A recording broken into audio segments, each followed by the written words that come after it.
Oh, I'm sorry. Did I break your concentration? I didn't mean to do that. Please, continue. There's a lot of things about me you don't know anything about, Daddy. Things you wouldn't understand. Things you couldn't understand. You don't want to get mixed up with a guy like me. I'm a loner, Daddy. A rebel. And the Holy Spirit spoke to me. The gift of faith came on me. He said, kick her in the face with your biker boot. What you talking about, Will? You're a cheat and a swindler. That's what you are. Now, let me talk to the young people here. You are prey, P-R-E-Y, for these churches. Brand new believers, pray for these churches. P-R-E-Y. It's sexy. It's cool. Calvinism, man. Because I got God in a box. I call that bold talk for a one-eyed fat man. The gospel's not something we live. It is an announcement of what God has done in Christ through the cross by grace to give eternal hope to those who have faith in Him. Please, continue. We're the rebels out of secret. This is a Rebels Cause Radio with Nisai Kandera, Jonathan Wedgeworth, and your host, the tattooed freak of a man, Dan Fry. All right, welcome to a Rebels Cause Radio. It's Black History Month. We've been talking about this for a while. It's finally here, and we got our very first guest, which I'm very excited about.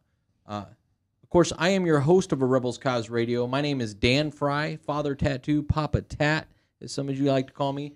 Joining me in studio today, we got a return of the Dave.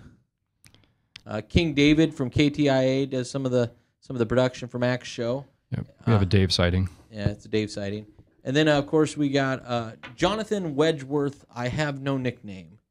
No name Wedgeworth. No name Wedgeworth. Yes, Yep. Jonathan No Name Wedgeworth. Yes. Actually, your name's not even Jonathan. It's just John. No, yeah, it's John. John No Name Wedgeworth. Yeah, and then, of course, Ryan, also no nickname. We're special. Anyway, so I met this guest in the most peculiar of places. Have I told you the story yet, John? Start telling the story, and I'll let you know if it sounds familiar. Well, I'm going to talk to the guest for a minute here, the camera, if you will, the people listening here on 99.3 KTIA. I met this guy. You've probably heard of Frankie Mink.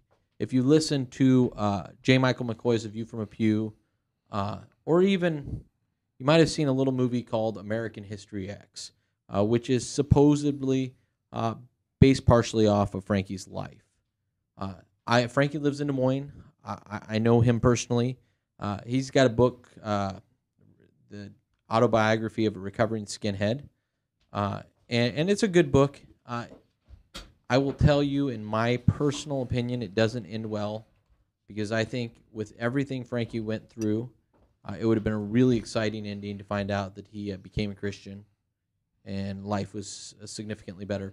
Life is significantly better for Frank, but he's not a Christian. Still love him. He's a good friend of mine. But he really knows a lot of nut job Christians. I don't know why. He just does. He's really good at knowing nut job Christians. And so Frankie has been telling me about this Quay guy. Oh, you got to meet this guy. You'll love him. He's a born-again Christian. And I'm like, I don't. Okay. Not really expecting much. Figured it was kind of be some kind of crazy faith healer or something. I don't know. Frank knows the weird, the weirdest. Some kind of weird charismatic. Yeah, some kind of weird Christianity. Yeah. I wasn't expecting much. Well, since I didn't make any effort to reach out, Frank reached out for Quay and told Quay he should meet me, and Quay had the same reaction because Frank is kind of known for knowing some of these guys.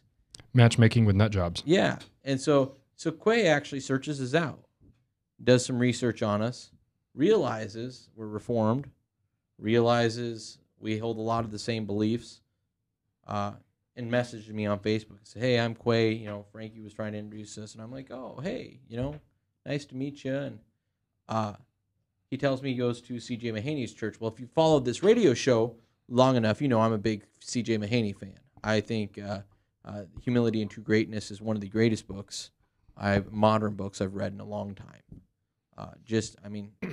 Very helpful in my own personal life. Yeah, CJ is a good guy.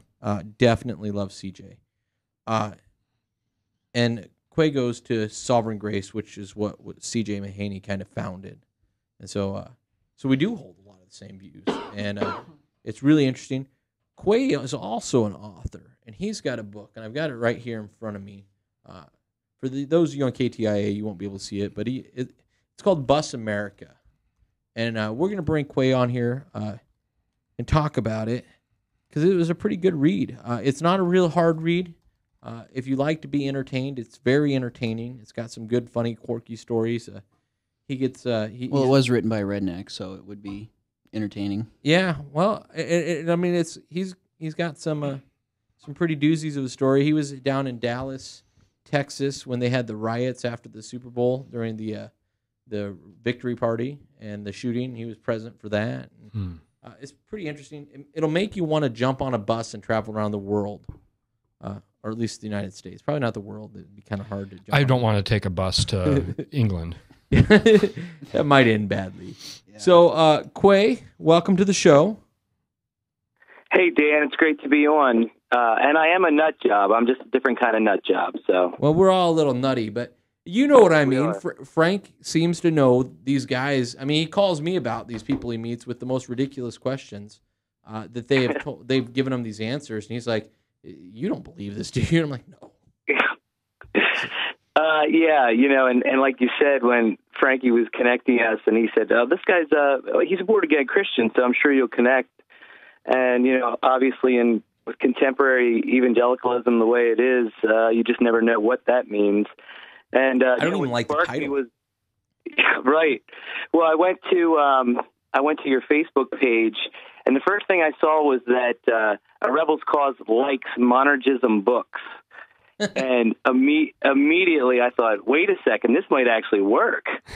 And because if anybody knows what monergism is, let alone is into monergism books and doesn't think it's some double entendre or something, I'm excited. So I was excited to get in contact, and I did look up your church, the Presbyterian Church, and they're linking to the White Horse Inn and Renewing Your Mind, R.C. Sproul, and I was definitely on board, so I was looking forward to talking to you. Well, yeah, we've had a couple great conversations since this has happened. I mean, we had a couple hour-long conversation before we even decided for sure he was going to come on the radio with me. But, I was really surprised. I got your book. It took a while to get here. I don't think we'll ever send anything via post office to each other again. That was the longest. It might have been because I'm cheap, so I think I sent it media mail because it is a book, and that might be why it took longer. Either that or just there's not too many deliveries to Des Moines, one or the other. It could be. Des Moines, for being a medium-sized city, still seems to get ignored quite a bit. It's getting ignored less and less, though. It is. Yeah. So anyway, why don't you tell us your story in a nutshell? You're a public speaker. I'm guessing you have your own kind of shtick where you come out and you tell people. So I guess we'd like to invite you to do that. Do my shtick? Yeah, do your shtick. Yeah, well, and a lot of it hinges on the subtitle of the book, which is Revelation of a Redneck. And I'm from rural white America. I'm from a little town called Strasburg, Pennsylvania, which is in the southern end of Lancaster County, Pennsylvania. And is there a lot of Amish people up there? Yes, I lived in the heart of Amish country. Have you ever experienced the Amish Mafia? It's a new line in my presentation. The Amish Mafia is fake. Is it? It is a fake show. The people that are in it actually, here in Lancaster, we're all connected in one way or another. So I know people who kind of know the people who are in it. They're actors. Some of them were Amish at one point and were excommunicated. So there's some legitimate connection there, but a lot of the scenes aren't even filmed here in Lancaster or there. Like there was an episode recently where they said something about a farm in Strasburg, which is where I'm from, and they're saying here at this farm, and we're like, well, that's not in Strasburg. Like, that's not, like, they're explaining where this is, and we're like, well, obviously it's not, because we live there. So, yeah, it's all fake, just so you know. That's kind of a bummer. I was really hoping that was real. You hear about stuff like that all the time. I mean, like 20 years ago, there was a movie shot in Des Moines called The Puppet Masters, and there was a helicopter like fight scene through downtown, and that actually was downtown Des Moines. But then, like all the other scenes that were supposed to be Des Moines were not Des Moines. Yeah, there was a show. There was a movie with Des Moines in it. There's actually there's like a ton, but a lot more than you'd think. But this is the only semi-big budget one. So I am interested to hear your definition of a redneck, because being from Iowa, I thought we had the market cornered on rednecks. We're too far north for that. Have you been down to Indianola? Well, that's the deep south of Des Moines. Yeah. Yeah, it's the southern suburb. Yeah. We got some hillbillies up here, so be interesting. So define what a redneck is, so we know who you were. Well, you know, sometimes there's a little bit of gray area there. Now, typically, it's defined as someone who's from the country, who's agricultural in nature, prefers hunting and fishing. Wears boots to church, work boots, enjoys flannel, enjoys pickup trucks, preferably Chevys. No, sir.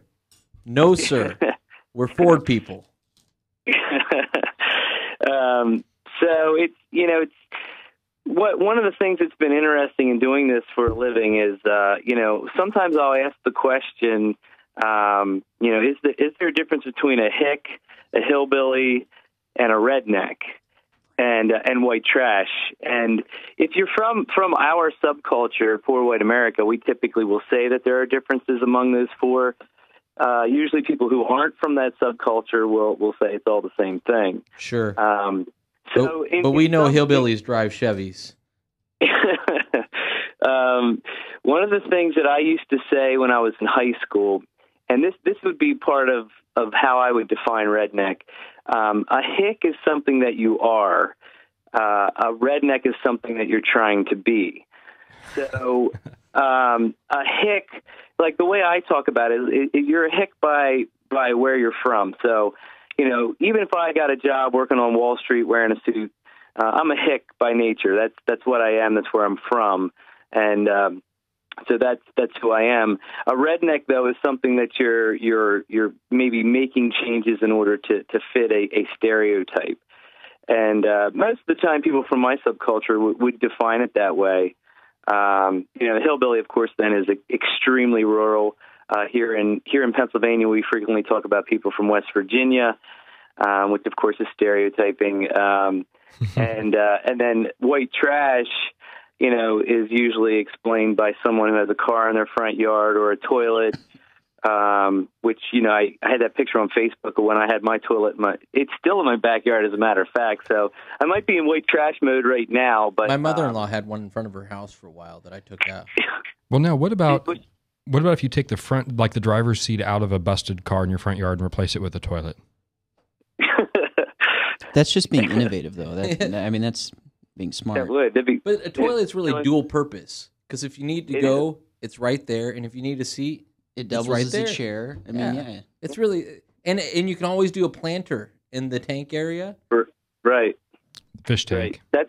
That's popular here right now, using them as decoration. So that's what I'm trying to do with this one. I don't want to pay to get rid of it, so I'm looking for somebody who wants a decoration for their yard. So, so it's kind of, and for me that was a good fit because, hick that's where I'm from. I'm from, rural area. We were very countrified. I was literally surrounded by Amish. The farms around us were Amish. I grew up. My father grew up on a farm, and we lived on the corner acre of the farm. So, that's where I'm from, and that's what I knew, and that's all I ever knew. And hold on a second. We're up on our first break already, Quay. This is Rebels Cause Radio. We're that show that encourages you to read your Bible, go to church, love Jesus, forsake the world. Heard every week here, 99.3 KTIA, 6 o'clock on Saturdays. We'll be right back after this break.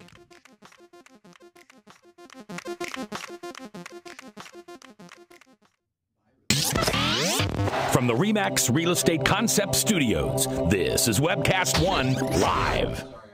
I'm Brian Leach, owner and general manager of Service Legends. I brought along a couple of the home comfort heroes.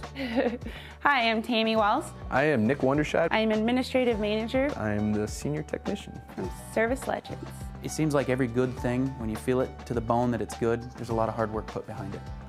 I don't think that you can fake it and have it turn out good. You know, if we seem like, okay, that's just weird, it's just a furnace, why would you believe so deeply in a furnace? It's not just that, you know, we want to show the world that you can have good service. Yeah, I mean, it's gotta be, it's your home. You know, it's built into our daily trainings, it's built into our culture, that we're gonna do whatever it takes to have each client say they love us, period. That's why we spend all the hours in the training that we do. And if we guarantee it's gonna be a good experience for you, or else it's free, what type of work do you think we're gonna do? There is a guarantee. Temperature selection guarantee, fixed right or it's free guarantee, comfort guarantee, best value guarantee. All of these guarantees hold us accountable to ensuring that we exceed your expectations. And if for whatever reason we'd fail and we can't make it right, we guarantee all of those guarantees with a 100% money back guarantee. I mean, if you don't think that your technician can fix it right, are you gonna say that to a client? No. You don't have to worry about having a technician come to your house. We drug test, background check all of our team members. We put safe people in your home. Each and every one of our service techs, 400 hours a year in training. You tell it the minute they walk in the door. They know what they're doing, they've done their homework, and they actually truly care about what you want. Because at the end of the day, you're the person that makes sure I have a job. They're gonna be listening. They're gonna wanna know what your challenges are. Then they're gonna come and give you options, and you get to choose. If I'm there to help and I make it easy and painless, I did my job right that day. Well, when it comes to your comfort, safety, and your family, you know, you don't necessarily go buy the most expensive, but you get the most bang for your buck. Oh, it's worth it, because there's a lot of people that will find a way to get it to work right now and then leave and then come back, charge you again, and the cycle just repeats itself. So when I'm out there looking at the furnace, I want to find why it failed today. How can we change the part today with something that you're not going to have to worry about? Is it worth changing the part today? I mean, you can put a lot of money into a furnace. I can fix parts all day. There's good job security in that for me, but is it the right thing for you? I get a lot of the phone calls of after the technicians are there. They're just in awe. They're like, wow, you guys are great. I mean, I don't even know what to say. You guys are great. Everything you did was perfect. It was great. Keep going though, I like this. Just give us a try. I'm gonna take all the risk. I've got the time to make this right. I've got the support to make it right. Just check us out. And if you don't see the value in what we do, I mean, fixed right or it's free or 100% money back. Enough said.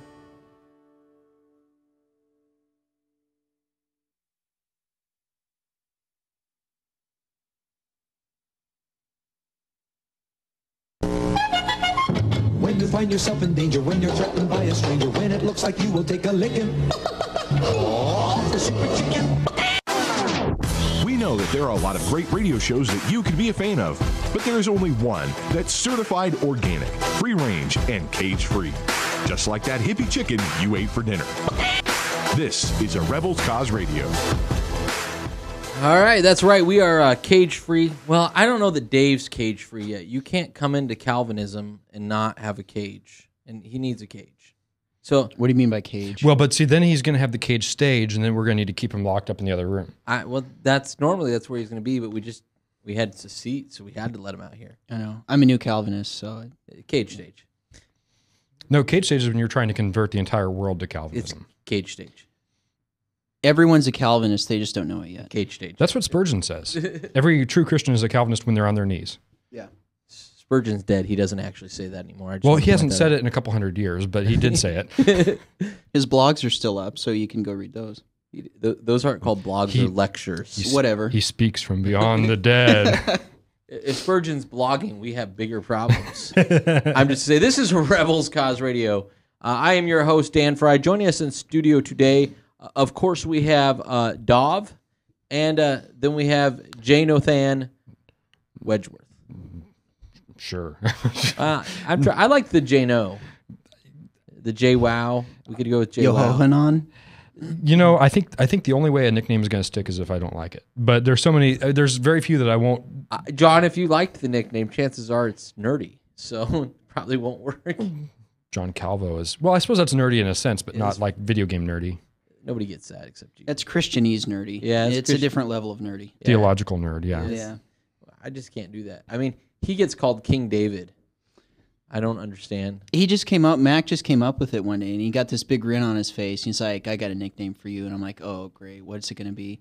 And then he's like, well, we'll tell you after the break, or we'll announce it after the break on the radio. And he's like, King David. And I'm just like, that's what you came up with? Like, you were so excited about King David? Kind of anticlimactic. Yeah, well, you know, Mac picks the names. You don't get to pick them. Okay, true. Joining us tonight, though, on the phone, we actually have a pretty cool guest. He is a national speaker, travels around, and speaks to kids everywhere about racism, which is how this ties in to us kicking off Black History Month. I know that a lot of people's reaction have been, so you're doing Black History Month, who's your guest? And I'm like, Quay Hanna. They look him up, they find out that you're white, and then they ask me again, how does this work? And so you were telling us about rednecks before we went to break, and so let's move into your story. Would you have considered yourself a racist there, Quay? Yeah, you know, a lot of times I always try to present myself properly. You know, I try not to make myself out to be worse than I really was, and nor better than I really was. One of the things that I've been talking about more frequently is that because I work with high school students, you know, a lot of times the high school students will say, "Oh, well, I bet you caused a lot of racial problems in your high school when you were there," which I didn't, because there really wasn't anybody to be racist against. You know, we had maybe two or we had about 10 students who were non-white. You know, we had 4 black students in my whole high school. We had that black Amish dude, right? Yeah, that guy and a few others. But no, we weren't. It wasn't really a problem. But you know, one of the things I have done this year is kind of expanded the definition of racism to say that if racism, we talk about it in terms of skin-based frequently, you know. But one of the things, there's a great message by Thabiti Anyabwile from T4G, Together for the Gospel, in 2010. He did a great message on on race, and I'd encourage everybody to listen to that. But one of the things he talks about in there is that the concept of race is completely artificial, because our race is human. That's how we're biologically categorized as human. So skin color is just skin color. It's not our race. Yet it obviously has, it's not to say that there isn't a huge impact or that there hasn't been systemic things created in light of our skin color, but it's artificial. So what I would say is, okay, well, if we can call it a skin-based belief that you're superior based on your skin color, and that's racism, well, then I would argue that if you believe that you are a superior form of any type of human, then you're a racist.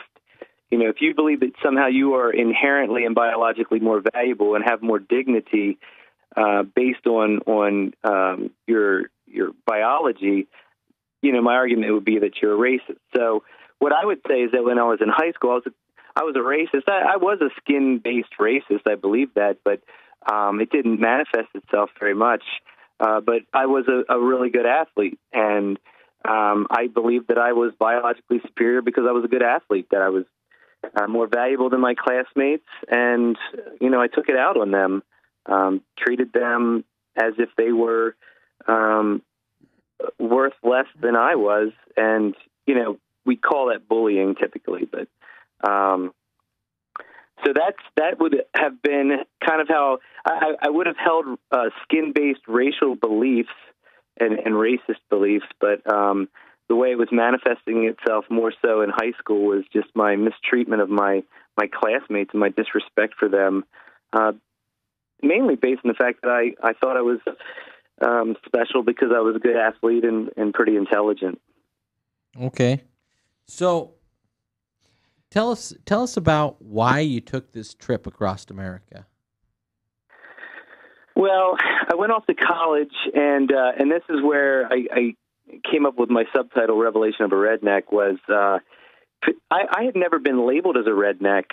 Like I said, we always referred to ourselves as Hicks in my high school, but you know, when I got to college, people started to label me as a redneck because, you know, I went to school here, a state school here in Pennsylvania, Bloomsburg University of Pennsylvania. You know, and I chewed Copenhagen, and my favorite beer was Pabst, and I wore a John Deere hat, and I always had my fishing license on my hat, and it almost seemed like the people I was Fishing around. license is on your hat. You're fitting the stereotype very well. Well, thank you. That's convenient. I've never heard of that one. Were they plastic or were they paper? Or? It would be kind of like me carrying a Nintendo controller around my neck all the time. Well, I know, but my fishing license is just like a piece of paper I put in my wallet. Well, here in Pennsylvania, we have to have it displayed when we're fishing. So you put it in this plastic. They make a holder, a fishing license holder that has a big pin on it, and you pin it to whatever you're wearing to go fishing. You have to have it displayed. Wow, that's annoying.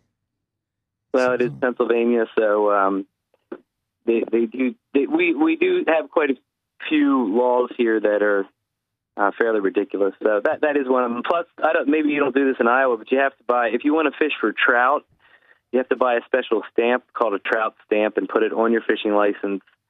Otherwise, if you catch any trout, you can't keep them. You know, government won't function without a robust list of completely arbitrary laws. Yes. And our current governor, though, is starting to make a few changes here, so keep track of that. We have state stores here, too, where they sell alcohol. The state regulates liquor sales, and they're trying to privatize that. They're trying to privatize the lottery right now because that was run by the state as well. So maybe we'll see some changes in fishing, and I'll be able to eat a trout that I catch without my stamp here soon. All right, so you're in college. You're getting labeled a redneck for the first time. You always thought of yourself as a hick. Somehow this was better than being called a redneck, because to me they're kind of synonymous. Right. But I'm a city boy. I know everybody thinks that because I live in Iowa that I own a John Deere tractor, and that's true. I do own a John Deere tractor, but it's like the garden tractor where I mow my lawn with it. And I've lived in Iowa my whole life, and I don't have anything John Deere. Yeah. So we do have a breaks the John Deere. stereotype. Most of our friends work at John Deere, it seems like. But most of my friends, I only know one person personally. well, okay, well I know like 3 guys that work there because we have a big John Deere. How long do you have to live in Iowa to be considered an Iowan? I don't know. How long have you been here? 15 years, something like that. I'd say that's long enough. Just a little longer. I still consider myself from Seattle, though. I'm not ready to like say I'm an Iowan. That's okay. We're not ready to claim you. Fair enough. Okay, so anyway, you're in. We digress. So you're in college. You're getting labeled a redneck, which is different than what you were supposed to be called in your own mind. Mm-hmm. And you get through college, right? Yeah. Yep. And- Graduated with a Bachelor of Arts degree in English. Yeah. Okay. So you're an educated redneck. Right. You decide not to go to your normal job yet, right? Or your career. Correct. And you decide to take a bus trip? Yeah. I know you're a little older than me, but they had planes. Yeah. Well, and one of the things I think I need to mention is that when I was getting labeled as a redneck, there were certain expectations that people had for me, and some of the stereotype, some of the things of the stereotype, I was meeting those needs. But one of the things I say is that I wanted to be the best redneck that I could be, and so I made other changes in order to fit the stereotype. And one of the things people it was like they expected me to be a racist. So they would call me a hick. They call me a redneck. They'd say, "Oh, here comes Quay." They used to call me Dirty Steve from the Young Guns movie. I know you're younger than me. Maybe you haven't seen that. No, I've seen Young Guns. Okay. Well, in Young Guns, there's a guy named Dirty Steve. He's got the big chaw of tobacco, and he's dirty. And that's what people called me, was Dirty Steve. And flattering. Yeah. But they expected me to be a racist. It was like that was an expectation. And I think probably around the summer going into my senior year of college, I think I started to realize how much of a hypocrite I was, in that, I would profess these skin-based racial views in one context, especially when I was home and I worked in construction and I was around a lot of other people who would have considered themselves racist. And yet I'd come back to college, and I had quite a few black friends in college and quite a few Hispanic friends. I played soccer, so some of the guys on the team were even from other countries. And, I think I said, I don't want to be a hypocrite. So I need to figure out where I stand on this issue. And I was being recruited by an organization that one of the things I didn't like about a lot of the racists that I met is that they didn't seem very bright.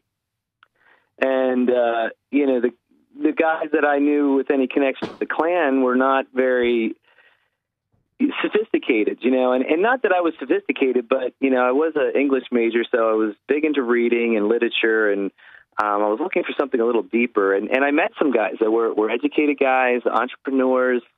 They were part of an organization that they told me only accepted freeborn individuals, which means white. And they were saying, once you graduate college, you'd be a great fit. We'd love to have you, that kind of thing. And I think that's when I got a little bit more serious about where I was going to stand on this issue. And I didn't want to be a hypocrite. So, I would say in my senior year and heading into the summer after my senior year, I was pretty serious about where I stood on the issue of race and where I was going to go with that. Which was you were racist. I was yes, I would say one of my slogans at that time was I'm going to be a racist until I'm proven wrong. So when you say that you were racist, was it like the neo-Nazi Aryan type mentality, or was it just you thought you were just better in general and that white people were better in general? Yeah, usually, when I'm working with a student who same thing, claims he's a racist, I that's what I ask them is, because if you're a neo-Nazi, typically you're talking extermination. You're talking extermination for anyone who's biologically inferior, or to cleanse your race. Or then there's like a separatist concept. That would probably be more where I fit. I wasn't looking for the execution of people, but more separatist. Black and white are never going to get along, so why don't we just go our separate ways, found our separate nations? It'd be better for all of us. Probably more along those lines.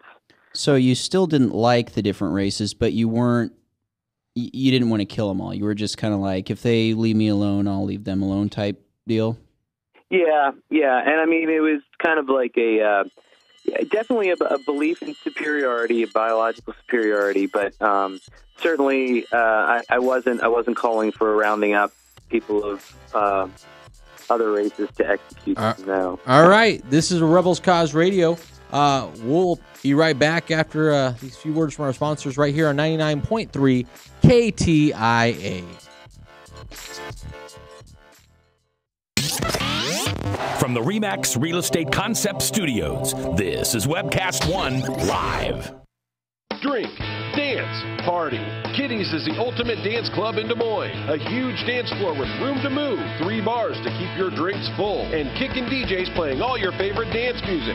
At Kitty's, we've always got your birthday party planned with Birthday Fridays. That's right, when your birthday rolls around, there's only one place to go. Gather up your friends and head to Kitty's, where you drink free on the Friday of your birthday week. Find out more about Birthday Fridays at kittysusa.com. Kitty's, all kinds of people, all kinds of music, all kinds of fun. Drug and alcohol addiction slowly steals a person's identity, tearing away pieces of their life little by little until one day it seems like the hope of a happy future is gone and there's no chance of getting it back. Here at St. Gregory Retreat Centers, we can assure you that there is hope. Our unique approach to recovery begins with the understanding that the dysfunction and damage caused by addiction can be overcome, not just dealt with. Don't let another day go by. Call St. Gregory today.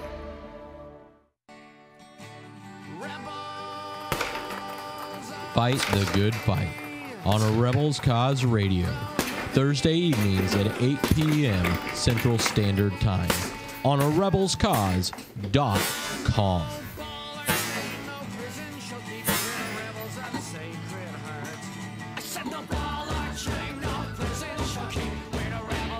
A Rebels Cause Radio is edutainment.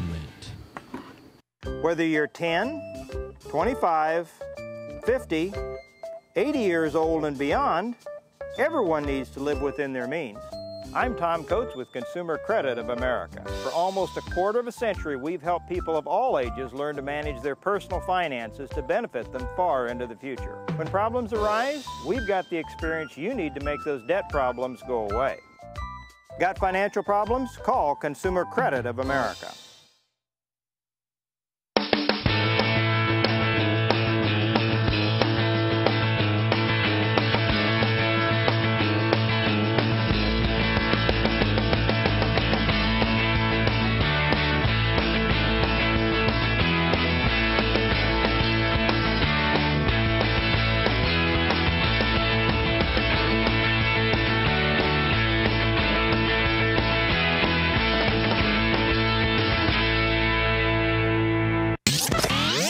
From the RE/MAX Real Estate Concept Studios, this is Webcast One Live.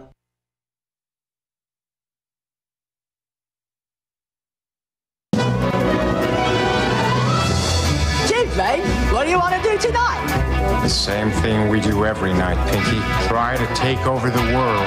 Don't just sit there. Get involved. This is a Rebels Cause Radio.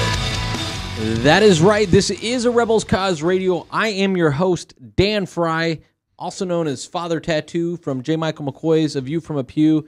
Go by PTAT on the chat. And, of course, joining me in studio, we have Dov and John. No name Wedgeworth. Yeah, John. No name. It's funnier when you put John in front of it because it's like there's a name, no name. I think I'm just going to call you Slick because nothing sticks to you. Slick works. Maybe we might play with that later. We do have on the phone joining us a national speaker that goes around the country and talks about the issue of race. At one point in his life, he seriously was looking into becoming part of a racist organization, and he took a trip around the country. And we're going to get to that part here during this segment, I hope. There's so much more to the story that actually isn't explained in the book, so some of this is new to me, even though I read the book cover to cover. He did write a book. It's called Bus America, The Revelation of a Redneck. We're going to be giving away some copies, I think, in the second hour. I've got 2 copies left to give away. This one's autographed, too. Yeah, they're autographed by Quay, so I like autographed books. I don't know why. It's just my thing. It's a little personal. But it's a great book. It's a good read. I read it in a day. So it's a couple hundred pages. I'm a fast reader. It's like 175 pages, I think, something like that. I'm a fast reader, but it was enjoyable enough that I literally barely put it down. It's just a good, solid story, and it ends well. The guy he decided not to be a racist. No, don't tell me. I was going to read it. Well, don't tell me what. You're going to hear about it. Because we got to talk about it on the show. And he comes to Christ, which is my favorite part of the story. And that's not really so much in here. He writes a couple pages on that at the very end now. But that seemed like an add-in. But first, we wanted to get to the phone. Poor Frank has been holding on for at least 15 minutes. Frank, I know you wanted in on this discussion. Go ahead and tell me, what do you got to say? You with me? Yeah, I'm with you. Can you hear us? Yeah, your mic is giving me a little reverberation. Hey, I got to compliment you, Dan. This is the best radio program I've ever heard. A conversation that ties faith, politics, and Ford Motor Company in the same conversation. There you go. Hey, listen, from my perspective, I don't know why in this country we have not moved past race. I don't see race as the issue that it used to be. But I've got this strong opinion that the underclass or race will never disappear as long as there's people out there making a lot of money on it.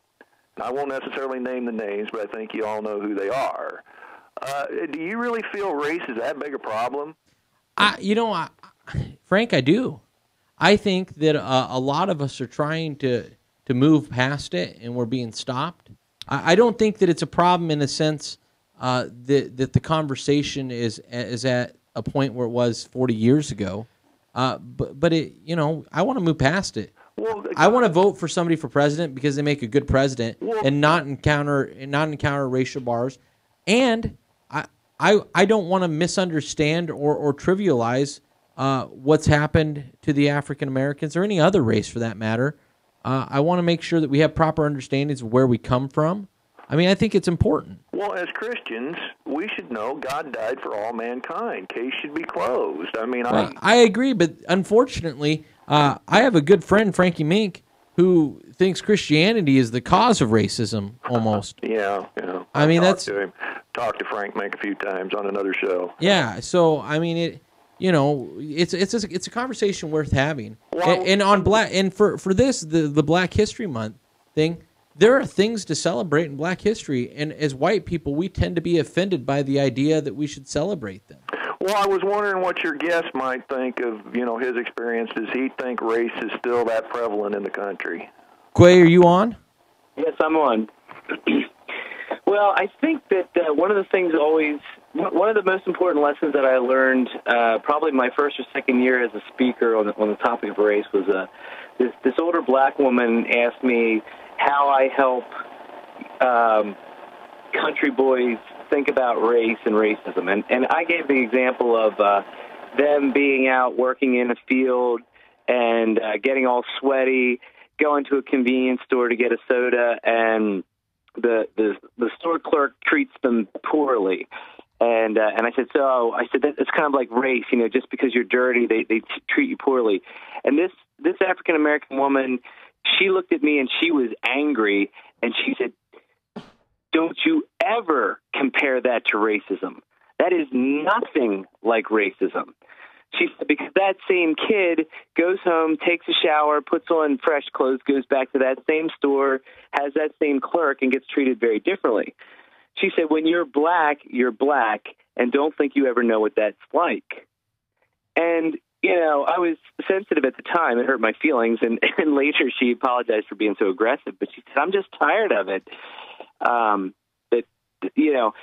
one of the things she said is you can only see the world through the eyes that you have. And I think, Frank, you know this, that like anytime we're looking at something, it's the eyes that we have. So that's what we know, and it's going to be affected by how we grew up and the people that we hang out with and what we've read and what we listen to. All those things play into how we're seeing the world. And so when it comes to race, it's always very easy from a white perspective, I think, for us to say, well, it's not a big deal, because one of the things that's talked about is, living in majority culture, that if things have kind of been designed around how white people like things, we don't even know any differently. And so when we see advances or when we see changes, we can feel like as white people, well, we've given up a lot here, and people still aren't happy. Black people still aren't happy. Whereas it's more the idea that the culture that we've lived in has been kind of designed this way, and white people have been in charge of it. And so I think the same is true when we say, well, it's really not a problem anymore. It's probably because we don't experience it on a daily basis. Well, I've heard a sentiment said, and I want to run it by you, Quay. You tell me what you think of it. It seems like with the issue of racism, we're guilty of racial denial. We don't see racism where it is, but then also the other side is guilty of racial paranoia, seeing racism where it's not. And then we have the phenomenon of what's called, whether it's a good name for it or a bad name for it, but reverse racism. And now the dynamic is different. We're guilty of reverse racial paranoia, while they're guilty of reverse racial denial. What do you think of that whole dynamic? Yeah. Well, one of the things that I learned also early on was that the proper definition of racism is that it's not just racial prejudice, but it's racial prejudice plus power. So one of the things early on was that, if somebody said, well, I know this black guy and he hates all white people, so why is it okay for him to hate all white people but not a white person to hate all black people? Well, one of the things we'd say, well, neither one is good. But racial prejudice and prejudice in general is not exactly the same thing as, say, racism, where it's a system that's in place in which people who are in power are able to exert that power over the people that they're racially prejudiced against. So for a long time in our country, that wasn't even there wasn't enough judges, there weren't enough police officers, obviously wasn't a black president, so there wasn't even an ability to say that anyone it would be in power to actually bring about this reverse racism. Now, of course, things get a little stickier when you do have a black president and quite a few cabinet members and members of Congress who you are seeing a wider range in the racial spectrum. And I think it's true that as Frank said earlier, there's people who make money off of it, so that you may be more likely to look for what's going to help you make money. So, I think we just always have to be cautious, and I try to, again, say, well, if I'm trying to see it through the eyes that I have. So if one of my black students comes to me and says, this school is racist, I want to automatically say, wow, you're just saying that, you're looking for an excuse. You're bad. So that's why, it's not that they're signaling you out because you're black, it's because you're bad. But, I try to do it in reverse and say, well, if I was going to an all-black school or I worked in an all-black environment and I was the only white person there, if I felt I was mistreated or if it felt like something was not quite right or unfair, would it come to me that, does this have something to do with my skin color? Could that possibly be what it is? Well, and that definition of racism, that kind of throws me for a loop. The way I've always understood the proper definition of racism has nothing to do with power. It's not discrimination per se. Not that the discrimination isn't wrong and sinful on other grounds, but not racism proper. My understanding of what makes racism proper is it's a presupposition of superiority based on skin color. That maybe I'm defining it too narrowly, but that's the way I've always understood the term. No, I think you're right. I think that would be the definition. But you're right. Let me clarify that when I was studying early on, trying to understand more about what racism is, that was some of the literature I was reading was pointing this out, is that and that's why they were trying to clarify, saying this is racial prejudice. So even believing that you're biologically superior, that would be defined as racism. You're right if you look it up in the dictionary, but the literature I was reading was saying that there has to be a power element in order for it to be effective on a larger scale. I have a hard time getting behind that. Not that it's not sinful across the board, and not that these other forms of discrimination are not also sinful and reprehensible. I think a lot of things are called racism that aren't technically racism. But the power element, the power element is a bad thing, because then you can put feet to your prejudices. But I don't know that that's the I don't know if I get on board, that's the defining element of this is racism, this is not racism, the presence or absence of power. Mm-hmm. What?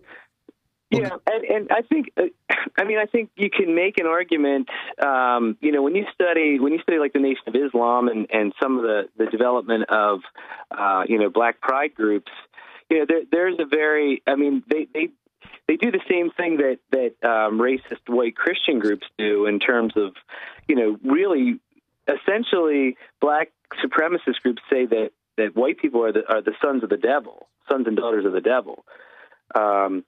That's why they're called white devils in the 1960s. But it's also what racist white Christian groups do. They say that black people they actually say black people are subhuman, a result of actually Eve having sex with the serpent resulted in the evil Jewish race, and that black people and brown people aren't even fully human. I'm not going to completely disagree saying that. If racism is defined as believing that you're biologically superior to someone else, you're right that on that definition, you could say, I believe I'm biologically superior, and by that definition, yes, and then you're a racist. And maybe the distinction is that that doesn't really matter unless it plays out in terms of power.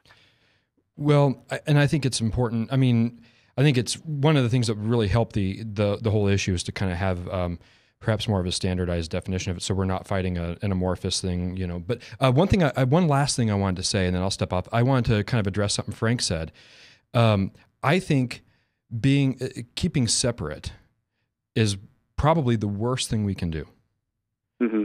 I think if we can say it's one thing to say ideologically I'm not racist. I don't think that whites are superior to blacks. I think we're all equal. But then if I'll only hang out with white people, right? What good does that do? I think I've seen from what I've seen socially as well as just personally, the more integration that I have, the better the whole situation is.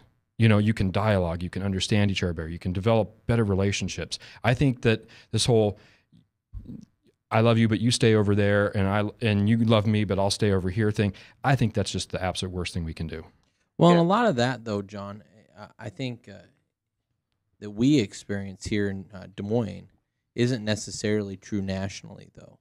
I mean, I know, like in Florida where my wife grew up, it was a lot more diverse, so it wasn't quite as segregated. In Des Moines, Quay, we still have white neighborhoods and black neighborhoods, and we don't really mix much. I mean, there's not a lot of intermixed neighborhoods there. There are some now, right? But in general, we do have our own side of town and our own type of businesses. And yeah, and I know it's different elsewhere, but I still think the dynamic rings true elsewhere. Well, I think I'm just saying that I think it's not. I think in some areas you can make cases for that's going away. No, I agree, and that's a good thing. I'm just saying that keeping us separated, I think, is more the harmful reason, than helpful. though. Like Frank brought up, like, why are we doing this? And it's exactly because he doesn't understand why we would want to be excited that our black brothers, our African American brothers, or I'm not entirely sure what's the most comfortable thing to call them. I guess why we wouldn't celebrate alongside them their history and the contributions to society, and why we wouldn't discuss things with them that are problematic and causing each other problems. I see no reason not to celebrate it. I think it's a great idea. I mean, the one thing that's always bothered me is when you have a black guy in the room, it's like having an elephant in the room for us. You know, like, oh, we can't say this or that, or we don't know what to say, or it's awkward. I don't know that needs to be, and especially in the veil of Christianity, where we understand that we have a common creator, that we have common parents. There shouldn't be that awkwardness there, and yet there is. The dialogue. I mean, that's why the dialogue is so important. That's what I. So that's my thought process. Frank was, why is it so important? And it kind of caught me off guard with that, because I've actually been really surprised how many Christians have looked me in the face and gone, "Why would you do that?" Well, the general reaction I've gotten is, "Wow, that's really cool that you guys are doing that." But well, I've gotten that too. It depends on who it is. But I've gotten at least 5 or 6 people that have said, why? Or well, racism's over. We have a black president. Yeah. Yeah. And that's not a racist statement at all. And even if it's not, that's not like that doesn't solve everything, right? Yeah. Well, and like there's not people that disagreed with that or voted specifically because he was black against him. The thing is if we have having the conversation may kind of result in a little bit of, even if it results in a little bit of headbutting, we can still, it's still helpful because maybe I'm wrong on something. Maybe they're wrong on something. Maybe we're both wrong on something. Having that conversation will really, it just gets it out. We can come to a better understanding. I can't see any negatives to having the conversation. So, I mean, obviously we don't have like slavery, and I mean we're so much different than we were, back in the day. Safe time definition there. Yeah. Like, what do you think is still fueling racism? I mean, why are there new generations of people that are still thinking this way if we're trying so hard to kind of do away with all of this? Quay, that sounds like a good question for you. For me? Yep. Well, the short answer is sin, and we're gonna choose the path of least resistance. So, interacting with those who are different, or coming up against people who may not see things the way we do, It's going to force us to think. It's going to force us to have to defend our positions. And so it's just easier to avoid those conversations. And I think then in avoiding those conversations is exactly what John was talking about, is that then nobody has the conversation. So then things become assumed, and within populations and within homogenous groups, it's easy just to stay within yourself and say, well, this is probably what they think, or this is probably what they would do. And, so it's just going to perpetuate it. And I think sometimes we underestimate the power of prejudice. If you go back to the fact that the concept of skin-based, that is our race, which it is not. Our race, again, is human. But think about how powerful that's been for several hundred years. And even though slavery is gone, there was a lot. In order to enslave other humans, you have to convince the people who would question you for doing that. You have to dehumanize those people. And that process is so dangerous and powerful that, hundreds of years later, people make the same arguments as to why black people are less human than white people. And I just don't think that has been filtered out or challenged enough that for us to have moved beyond it yet.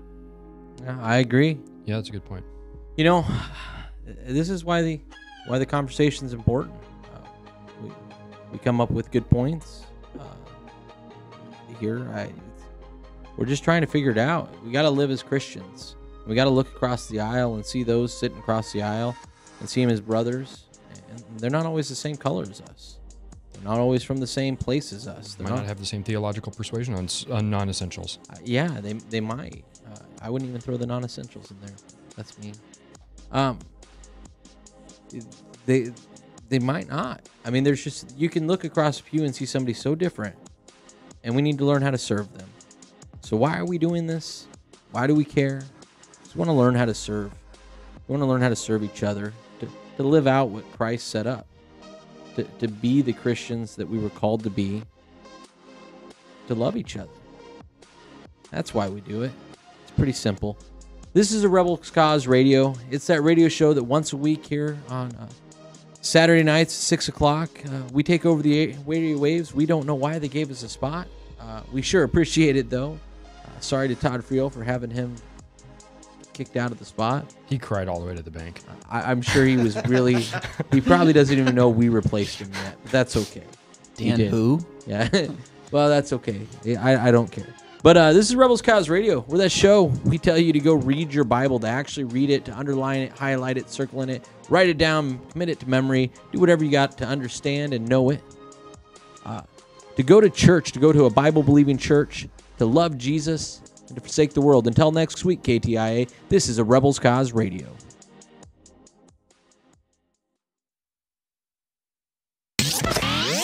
From the RE/MAX Real Estate Concept Studios, this is Webcast One Live. Drug and alcohol addiction slowly steals a person's identity, tearing away pieces of their life little by little until one day it seems like the hope of a happy future is gone and there's no chance of getting it back. Here at St. Gregory Retreat Centers, we can assure you that there is hope. Our unique approach to recovery begins with the understanding that the dysfunction and damage caused by addiction can be overcome, not just dealt with. Don't let another day go by. Call St. Gregory today. Whether you're 10, 25, 50, 80 years old and beyond, everyone needs to live within their means. I'm Tom Coates with Consumer Credit of America. For almost a quarter of a century, we've helped people of all ages learn to manage their personal finances to benefit them far into the future. When problems arise, we've got the experience you need to make those debt problems go away. Got financial problems? Call Consumer Credit of America.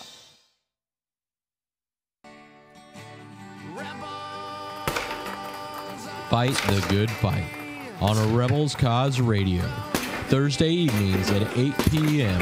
Central Standard Time on a rebelscause.com.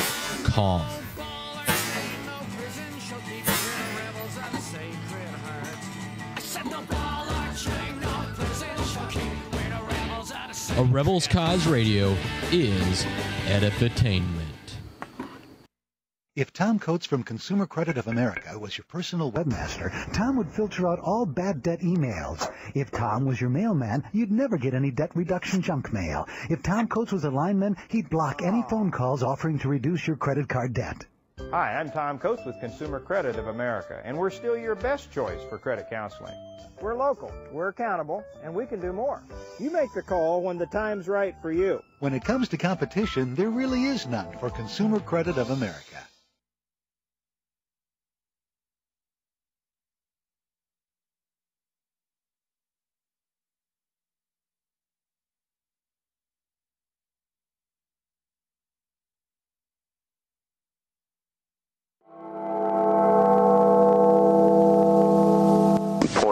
Our doozies right at all those non-tithing members because we want God to come to church. And at the count of 3 Jesuses, we shoot them all dead. Say what? Welcome, welcome, welcome to the world, dog. Say what again? Say what again? I believe that Jesus is the way to the one God, but I believe there are many paths to Jesus.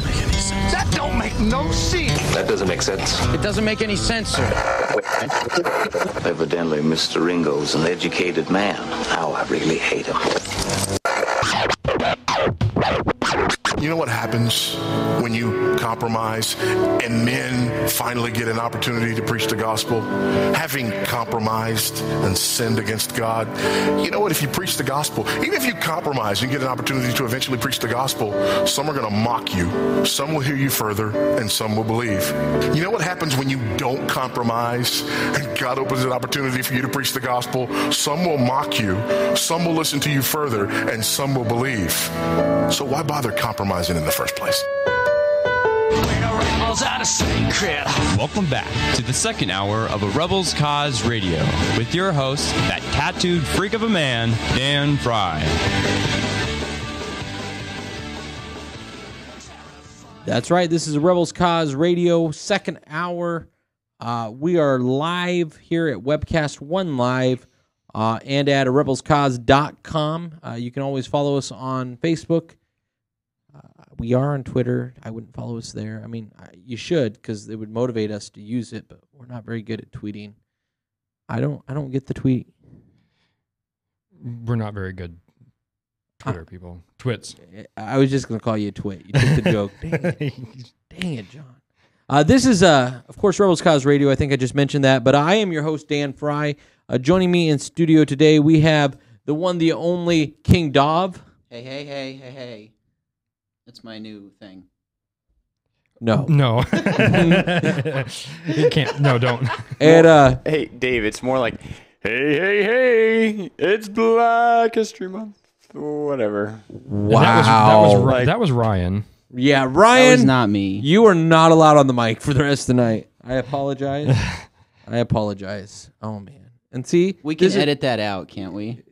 Oh, it's already shucks. live. This is live. Oh. Yeah. I don't know about shucks. Why are you? That's not funny. I'm not amused. I don't know why he is. I'm sure Quay's probably horrified that he's being involved with this. Quay, how you doing? I'm laughing. So. Okay. Well, that's good because I'm freaking out. So. No, I'm like, was that Ryan doing the hey thing? Yeah, that was right. From his production cell. Yeah, he's not normally allowed to talk on the mic, and then when he does, he usually does something silly like that. Or he'll say something that's deeply profound. He can say some really great things too. Good. That has never happened. It has happened. John's making stuff up to make Ryan feel better. Speaking of John, is there anyone you forgot to introduce? No. No, but you'd introduce yourself if you could. This is John No Name Wedgeworth. Yeah, it's not. No, what was the other nickname you had? Slick. Slick. Yeah. Slick. See, Slick. well, someone on the chat said, "Why not P Nerd? It works so well." I said, "Well, because I like it. That's why it won't work." Yeah. No. Unfortunately, John is stuck in that he is not the main host, so he does not get to pick the names. On your new show, you got a podcast coming out about video games or something. You will be able to assign nicknames. Yeah. But not online. No, that's fine. I don't care. He who has the the silver microphone holds the power. So what you could do is you could assign yourself a nickname for your other show, and then it will carry over, like King David did for me. Well, carry over actually, to this one. Christine, Yes, Christi- that works. Christine from the chat suggested De Gamer. So like DES, like Des Moines. So it's a play on being both a resident and lover of Des Moines, and then also being a big game geek. So De Gamer. Well, you are a nerd. So. Oh, geez. Quay, save us from our nerdom. So we had this great discussion. We never got to any of the trip. Those poor people on KTIA are going to be like, I don't understand. And then I messed up horribly and forgot to tell them to tune in for the second hour on a Rebels Cause. So I'll have to do that in our weekly update. Ryan, remind me when we do that to tell them to tune in. That is your job now. You got that? No, I'm helping these guys out. Something's wrong with live stream again. I'm going to send them the Ustream. Yeah, send them a Ustream link. That'd be fine. Okay, so you were going to join a group. You decided to go on a bus trip before you joined this group, or how did this? You graduated college, so I'm assuming you could have joined the group, or no, or how'd that work out? Yeah, well, I had graduated from college, and how you think you're serious about some things, and you change your mind, or I was just trying to get a feel for what I was going to do with my life, quote unquote. And I had a degree in English, which of course I was fulfilling everybody's nightmare, which was that I was going to have a degree that was unusable, and that I wouldn't be pursuing any career. My mom wanted to buy me a suit for graduation from college, and I said, well, what do I need a suit for? She said, for job interviews. I'm like, I don't know what I'm going to interview for. I don't need a suit. So I got a mountain bike, which I still have, by the way. So I just, I went back I was working in construction, landscaping and construction. I decided that I was going to pay off what I owed for college. And you guys being young probably don't know this, but in the old days, you could kind of pay as you went. Sure. So I was almost debt-free. I owed $3,000 when I graduated from college. What year did you graduate from college? 1992. So he's older than I thought. Yeah, I knew he was older than us. Well, yeah, but I mean that's because I was 12. I was 12. I was 12. So yeah, I was 23. I was 6. Ryan wasn't even born yet. Yeah. No. Ryan, were you even born? No, he was born. He wasn't out of diapers yet. Wait, when? 92. What year? 92? No, I was born in 93. Now don't you feel old, Quay? Yeah, I'm used to it. I work with high school students, so almost any time I throw a date out, people are like, "Oh, I wasn't even born yet," so I'm kind of used to that. But I just, I worked. I paid off what I owed for college. I had money in the bank, and it was January of 1993, and I still didn't know what I wanted to do. My boss laid me off because he didn't need me, and I just said, well, here's the way I describe it. I had what I called a reverse midlife crisis. We were talking about reverse racism. Okay, reverse midlife crisis. So I was 23, and I asked myself, when I get to be 46 years old, what will I look back and say, oh, I should have done that when I was 23? And at the time, I said, well, I'm going to look back and say I should have seen America. I should have seen my own country. So I decided to take the bus because I did plan on writing a book. Being an English major, I had read quite a few travel journals and different writers who had traveled around America, and nobody had ever written about riding the bus. At least have you read the one where the guy walked, the World Walk or whatever? Yeah, I never Forrest read Gump? That one, but no, there's a book called World Walker. The guy walked around the world and he journaled the whole time. That is a fascinating. I love the travel books like Paddle to the Amazon, where the guy started up in like South Dakota and went to the Amazon, mouth of the Amazon. So so I'm digging your idea. Yeah. So I'm like, I'm gonna ride the Greyhound bus because it's slow and I don't have to be anywhere in any particular amount of time, and it goes everywhere. It goes to tiny little towns and it goes to big cities, and I figured I had nine weeks of winter to travel around the country. So, and I could get on the Greyhound right in Lancaster City, which is I live in Lancaster County, but we have a little city here, about 60,000 people. I said I can get on the bus in Lancaster City and just start riding around America. And bus travel is definitely not ideal. It is rough travels. Now that's of course if Lebanon Levi lets you though, right? Well, I did have to ask permission for that and pay a bit of something. Some Amish tax. Yeah, Amish tax. I'm sorry. That show is like my favorite. You've ruined I love that show because it's so ridiculous. But now, So it's completely fake, though? Yeah. It's all fake. It's completely fake. There's nothing true or real about it. That's so sad. Yeah. It'd been funnier to find out that it was completely real.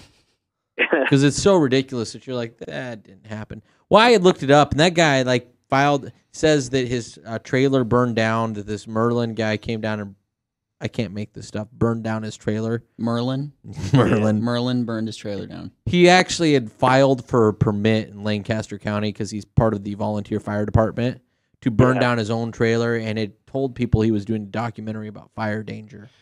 Yeah. But it's not like Merlin the Wizard. He didn't cast a fireball on the thing. Which would be even funnier. That would have been, but that would just kind of give away the whole thing that it wasn't real. Well, the whole thing, you can't really watch it and take it serious because these guys are driving around in cars talking about being part of the Anonymous. We're like, well, we're not baptized in the church, and the bishop does this and this for me, and it's like, they don't do anything for anybody that's not with them. If you're not Amish, you're not with them. Right. Well, and if you guys are that interested, there's our local paper. We have a website called Lancaster Online, and they've done multiple articles about the show and about the people in the show. And I heard a lot of Lancasters upset about the show and the way they're being portrayed. Is that true? Yeah. A lot of people. I mean, unfortunately, though, a lot of people do watch it here too. So it's good. It's funny TV. I mean, it is. It's hilarious. Yeah, I think people are less upset about this than they were. Do you remember when they did Amish in the City? Oh, Breaking Amish? No, this was.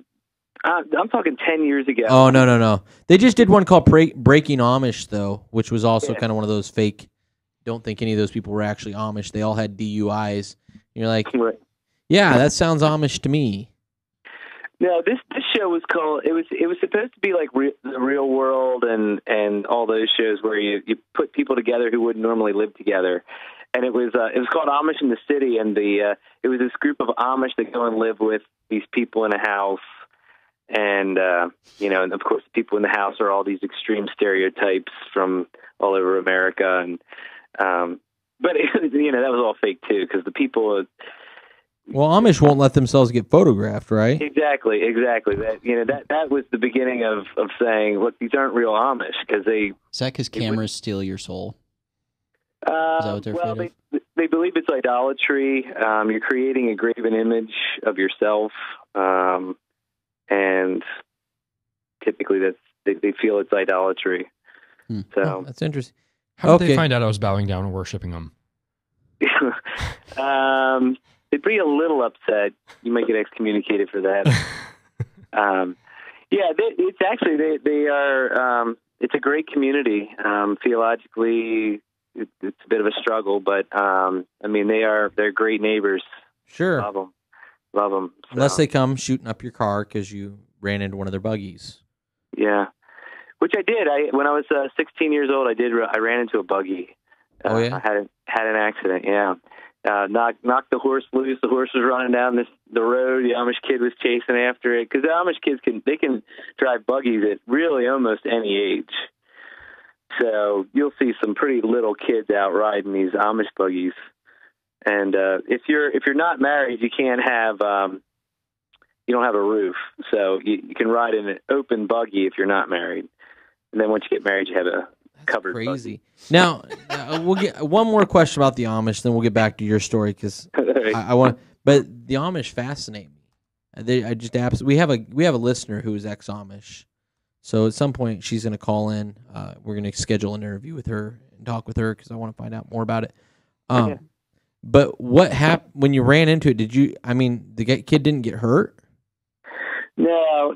I kind of spun around. What happened was it's one of the ways that accidents happen here in Lancaster is that people are passing Amish buggies on the road, and they're in your lane, and I came around a corner and this guy was passing an Amish buggy. He was in my lane, and I kind of tried to get out of the way and spun around, and I hit the Amish buggy, but I hit it like kind of in the front of the buggy, so I was behind the horse, but kind of in front of the kid, and it just kind of snapped. It snapped where the horse was hooked, connected, and he took off running, but nobody got hurt. No. So did you have to turn that? How do you turn that? Does Geico take care of that? What's that? Does Geico take care of that? I mean, there was no Geico at the time, and no, I ended up paying for that one. That's no good. All right, and do they have lights and stuff on them like they show? Like headlights? No, like tail lights and stuff like that. Do they have OnStar in the buggies? No, they show tail lights and stuff, which would seem to me to be using electricity. No, they use a battery. They use a battery to keep the lights on. Oh, batteries are okay. Okay, so it's okay as long as it's not wall current. Yeah. Well, in fact, my in-laws, my father-in-law, his parents, when they sold their house, the Amish bought it. In fact, my grandfather's house was bought by an Amish too a couple of years ago, but they got all the electricity out of it when they buy it. So that's the first thing they do is they take all the electricity out. Why not just turn it off and call it good? Well, sometimes they'll do that, but they consider it a temptation. So, but you are allowed now. Sometimes it's a lot different now that they have cell phones. But what? They have cell phones? No, but they're battery powered. They're steam powered cell phones, so it doesn't count. They will have cell phones. But in the old days, you would look out into a meadow, and it would look like an outhouse, and it was a phone. So as long as it was a certain distance from the house, they could go out and use the phone out in the middle of the meadow. But again, since there's now cell phones, like if you have a legitimate reason, like a business, you can use a cell phone. This seems like a lot of. You know what it reminds me of? Like Jewish legalism. Yeah, I was going to say Pharisaical extra. It's totally what it reminds me of. It is. It is so much like that. Just these crazy rules, and but there's always ways to modify it. And one of the best conversations I had. There's this one Amish guy that lives near my parents' house, and I've had some conversations with him, and he's really bright. He actually read my book, and and his kids wanted to read it. He said no because the language was too harsh in it. Which you've read it. It's nothing. But yeah, I don't remember any bad language in it at all. But yeah, but he was telling me about how he's worried about today's Amish youth, and he said they're not following the traditions. They're he sounded just like any of us who are worried about our kids. And I said, well, give me an example of how you see them going astray. And he said, well, on Saturday nights when we used to get together, we'd sing all the slow songs before we sing the fast songs. Now they go right to the fast songs. Wow. So it sounds like they're trying to strain out a gnat and swallow a cell phone. Yeah. How long have you been waiting to fit that one into the conversation? Oh, I don't know, about 20 minutes. No. Just all right, Quay. So you live in probably the most bizarre area of the country I think I can possibly find. With old world order, that's so weird. And so it sounds to me like the Jewish people at the temples. I think we were thinking the same thing about the same time. Oh, that was crazy. So anyway, so you're clearly you're a non-functional person, and you're going on a bus trip across the country. Yeah. And one of your first experiences on the bus is a black guy wants to sit next to you. Right. Well, actually, I have to sit next to him because the bus is full. It's the only seat that's left. Oh, that's right. And prior to that, he was my favorite person in the whole story. By the way, he is. And to this day, obviously, I wouldn't know him. I didn't get his name. I wouldn't know him if I saw him. I'm sure he doesn't remember me.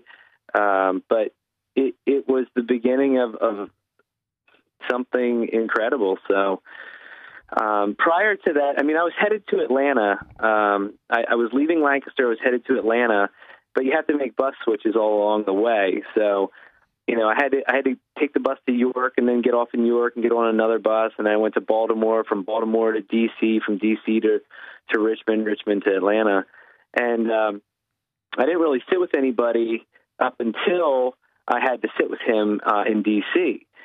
So I get on the bus, and I described this in my presentation where I was the last person getting on the bus, and I knew it because the bus driver, when we had gone through the line to hand in our ticket to get on the bus, he stopped the guy behind me and the rest of the line behind me, and he's like, "You guys are going to have to wait for the next bus to Richmond." So, because he said this was the last seat. So I knew I was the last guy getting on, which, and at the time I started to dream about who I'm going to be sitting with, and I'm thinking it's going to be, I thought it was going to be somebody famous, and I thought it was going to be famous people ride the bus all the time. That's logical, Quay. Right. I thought it would be a beautiful woman. Also never riding the bus. Correct. I learned that as I traveled.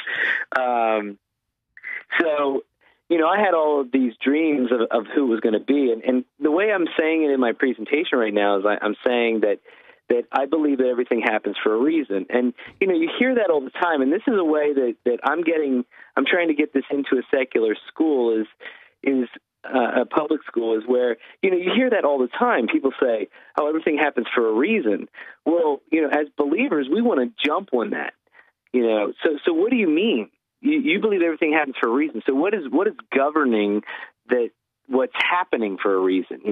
Why do you think that? And then what is the reason for this? And who would be the one that feels like this is a good thing for you to learn in order, for this to have a reason? So I've incorporated it, and I stated that way in my presentation that I felt like I'm getting on this bus and I'm sitting in this seat for a reason. And obviously when I see it's a little old black guy, that's not what I had in mind. And, there was a disappointment, and I was uncomfortable, and, I just, your dreams are shattered. You just think that it's gonna be this, what you're imagining, and here it's really very much the opposite of what you want. And the driver, and this is literally what happened, the driver says, he has these announcements that he gives, and at the end of his announcements, he says, "Now say hello to the new friend sitting next to you." And I just remember sitting there like, okay, I'm not going to look at him. So if I don't look at him, he'll say, okay, this guy doesn't really want to be friends. But I was too tempted. I had to look, like I got to see if this guy's looking at me. So I kind of peek over, and he is looking at me. And what I think he sensed was that I was uncomfortable. I really stood out. This is what, when John was talking earlier, like one of the things that had the biggest impact on me in those first few hours of the trip was that I was the minority. I couldn't remember any time where I was someplace where there was more people unlike me than like me. And I stood out, I had a flannel shirt on and, Copenhagen hat. And, I don't look like anybody on the bus. And I think this guy sensed that. And so instead of like isolating me or saying, forget this kid, he reached out to me, and, he just said, "How you doing?" And I just answered him. I was like, "I'm fine. How are you doing?" And we just started to talk. And I think we had probably somewhere between 2 and 3 hours together, riding the bus. And yeah, I remember it was a pretty quick exchange. Yeah. Now, you experienced somebody judging you on the bus, and that was the older lady that was reading the Shakespeare book. Yeah. And that is, the black guy seemed like he had kind of shook your world a little bit because you realized some stuff about yourself. But that, to me, seemed like the turning point of the book, where you really started to consider what you had been doing. Yeah, one of the hard things about my whole story is, I wasn't an extremist, so it doesn't have that element. There isn't this high point, a changing moment where, like, the bus flips over and it catches on fire, and someone drags me out, and a black guy drags me out of the bus and saves my life. And I say, I can't be a racist anymore. It was these conversations. And again, what John said, I mean, that's exactly what I try to create with students is just conversations, because it's so much harder to hate somebody to their face. It's very easy to hate a stereotype or what you think is or assume is true. But it's very different when you're sitting there with somebody and they're telling you about their life. And I do think that there was a bit of a turning point there with the older woman in California, because she was, in Vegas.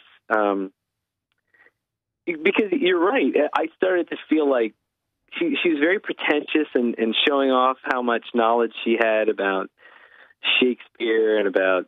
Because who reads Shakespeare, let's be honest. What's that? I said because who reads Shakespeare for fun, let's be honest. Well, and I had a Shakespeare class about a year before that, so I had just finished reading probably around 12 of his plays, so... I can engage in conversation. And in fact, I had read a book called The Way of the Pilgrim. I'm not sure if you're familiar with that. It's not, I was on a bit of a spiritual journey in some ways too. I mean, I had abandoned my faith, my Christian faith that I was raised in.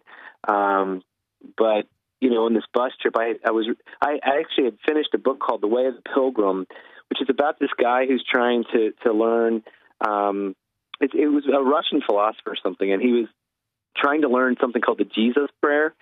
And it's taken from when Paul says to pray unceasingly, that there are these monks that practice this prayer where they say, Lord Jesus Christ, have mercy on me. And they build it into their breathing so that you breathe in, Lord Jesus Christ, you breathe out, have mercy on me. And they do it tens of thousands of times, so that because the idea is then that you're praying unceasingly. Anyway, vain repetition. Anyone?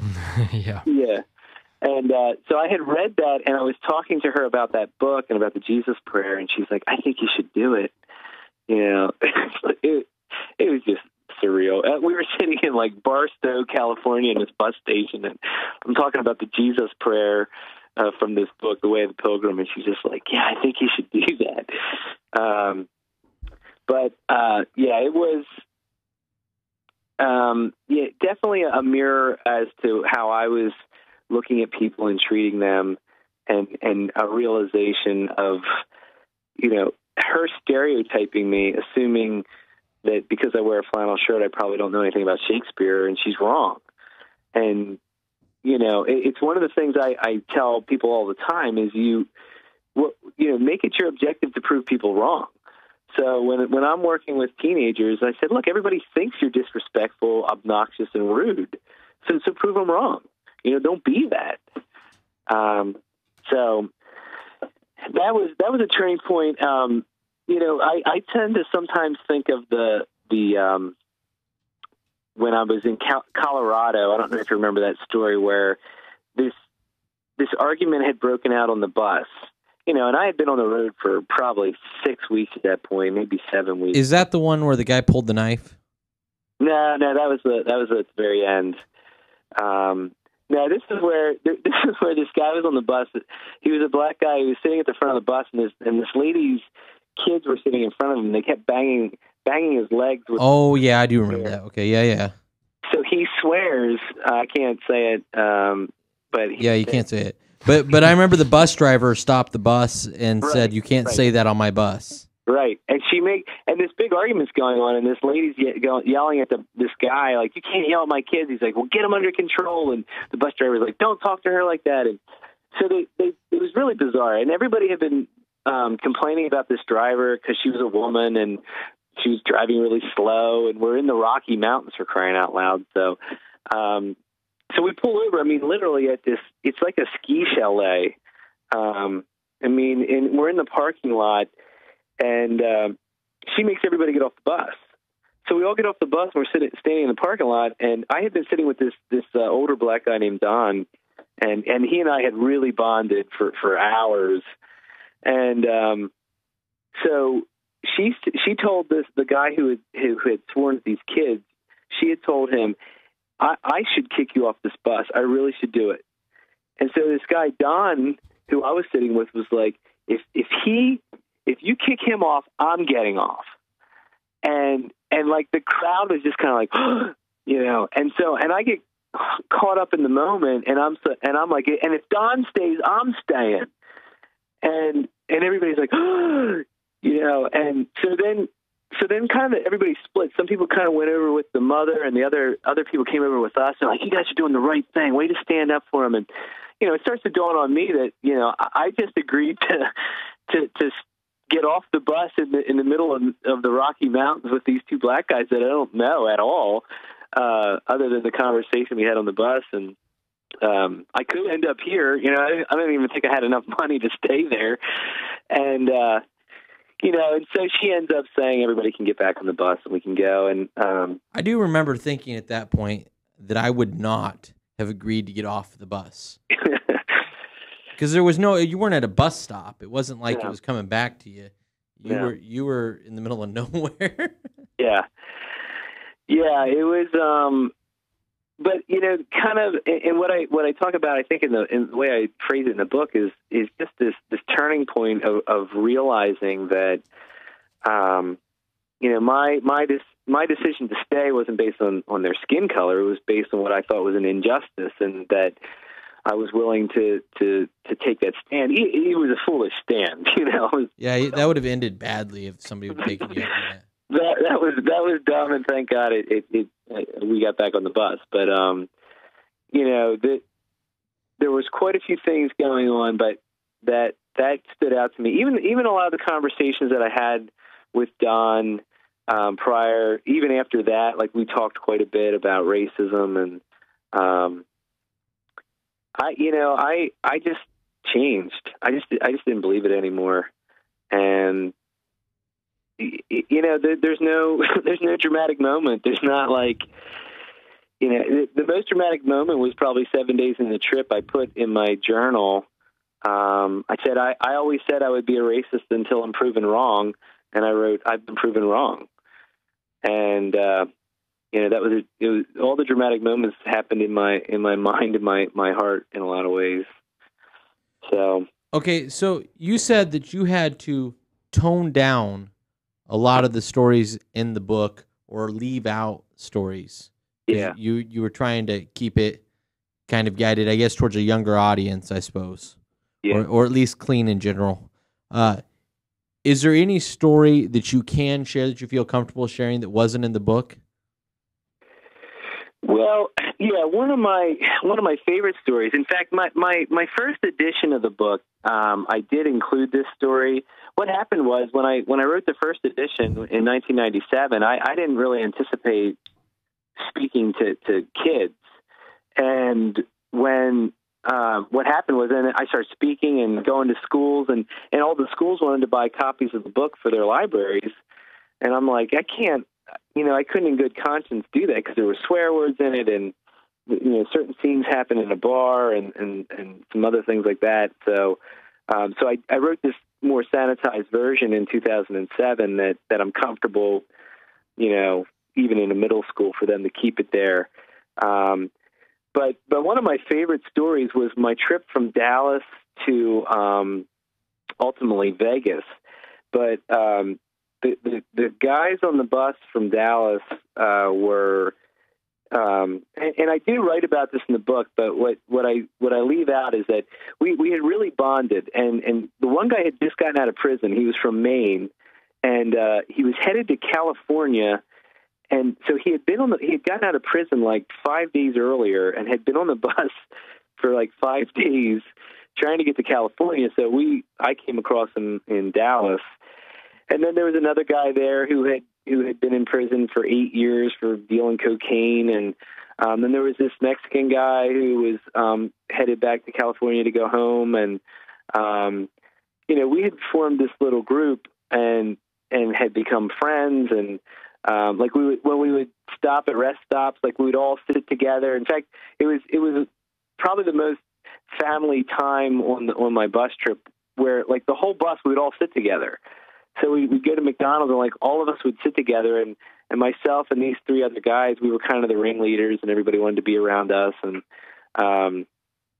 well, we ended up getting to and see. Probably, a lot of times I don't tell these stories because I don't drink anymore. But we got to Phoenix. Oh, you're a teetotaler?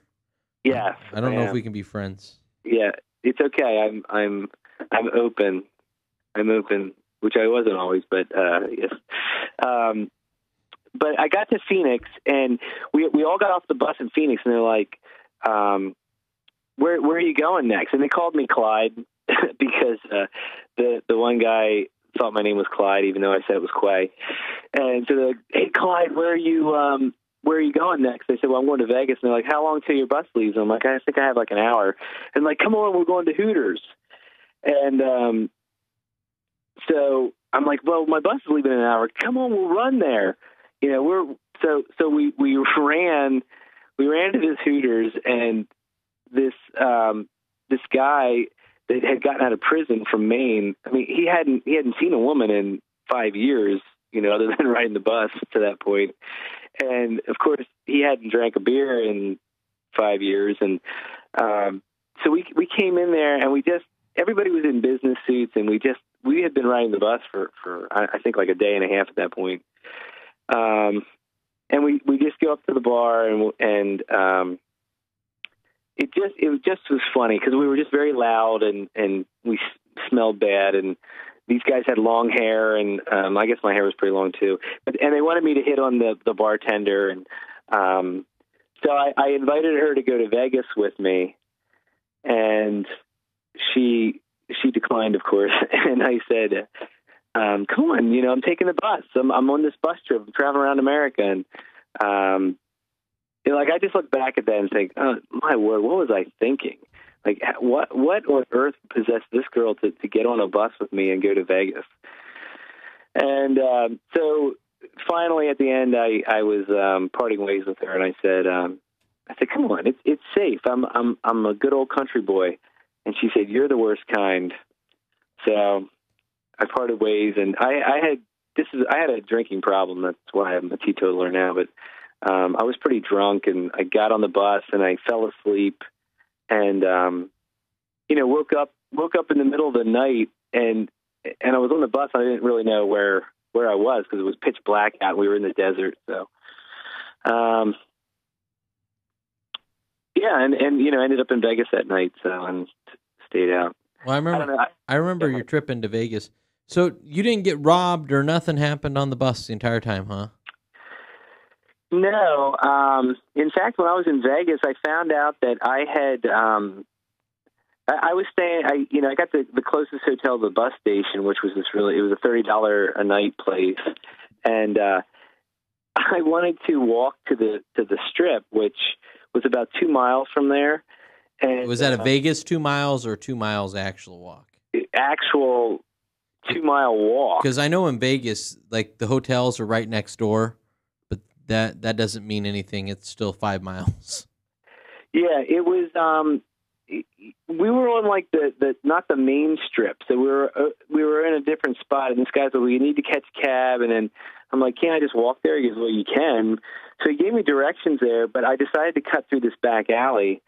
Ooh, not in Vegas. Well, yeah, and I find out, and it was really funny because this is the honest truth. Some homeless guy offered me food while I was walking in this back alley, and I'm like, I look that bad that the homeless guy is offering me food, and well, I found out later than that night that I had crossed through the most dangerous section of Las Vegas, unharmed. So, I was not a believer at the time, but not just on this particular trip, but, you know, I've been around the world. I've been to all 50 states, 27 countries, 5 continents. You know, God was protecting me many, many times in ways to get me to this point. So, all right. Well, we got 20 minutes left. So let's jump ahead. When did you become a believer? Well, I took the bus trip, came home, had this change in perspective, started working on the book. In '94, then I went to Europe. I spent 9 weeks in Europe. The next year I went to South America, spent 5 weeks in South America, then traveled around America again for 4 months in 1995. By what mode? By a Toyota 4Runner with my ex-girlfriend, which was a pretty bizarre trip. So, but there's no book about that? There'd be a lot more swear words in that one, so probably not. Fair enough. Fair enough. So, no, we're still good friends, and we survived that trip. But that was you know. How's your wife feel about it? Are you married, Quay? Yeah, I'm married. I have 3 kids, 1 on the way. Me too. When's yours due? July. Sweet. I got a kid due in September. Sorry. September. Yep, September. So. Yeah. Well, my wife knows all these things. You know, for the most part. So, sure. I don't always go into the details, but I was friends enough with this person to invite her to the wedding. Like my wife, you know. Oh, I bet that was natural. She didn't come, but so anyway, back to how did you become a Christian? You went on the trip. Well, you've been on a bunch of trips now. Yeah, well, it's linked to that trip because I started drinking every day. And so really for about 4 months, I drank every day. And I'd really developed a drinking problem when I was 16 years old. So I was drunk every weekend. I mean, literally every weekend, probably from the age of 16 to that point, which I was 25.